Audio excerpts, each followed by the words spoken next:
соли равон мактабҳои вилояти суғдро 31461 нафар хатм менамоянд. Барои дохил шудан ба макотиби миёна ва олии Тоҷикистон ҳоло дар 18 шаҳру ноҳияҳои вилояти суғд зиёда аз 35 истгоҳи корӣ дар 16 нуқтаи ба қайдгирии асосӣ ва сайёр довталабонро аз қайд мегузаронанд.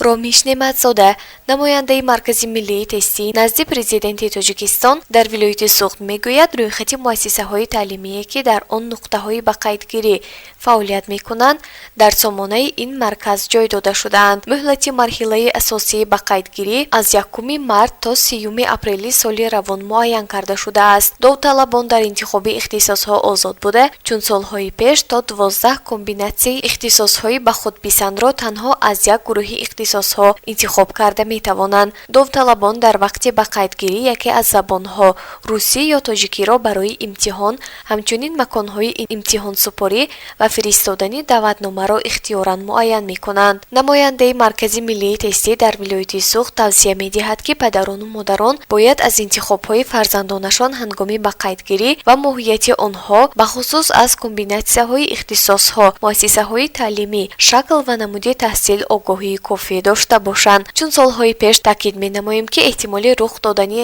амалҳои ғаразноку ваъдаҳои авомфиребонаю бардурӯғ аз ҷониби қаллобон дар бобати довталабонро дохил кардан ба муассисаҳои таълимии таҳсилоти миёна ва олии касбии ҷумҳурӣ вуҷуд дорад. бинобар ин довталабон ва волидайну наздикони онҳоро зарур аст ки дар ин масъала ҳушёру боэҳтиёт бошанд, ҳушёр медиҳад ӯ.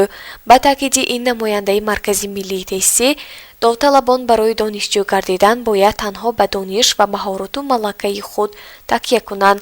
инчунин вақту муҳлати боқимондаро то оғози имтиҳон бо истифода аз шароиту имкониятҳои муҳайё кардаи Маркази миллии тестӣ ва аз худ кардани барномаҳои таълимии мактабӣ самаранок истифода баранд.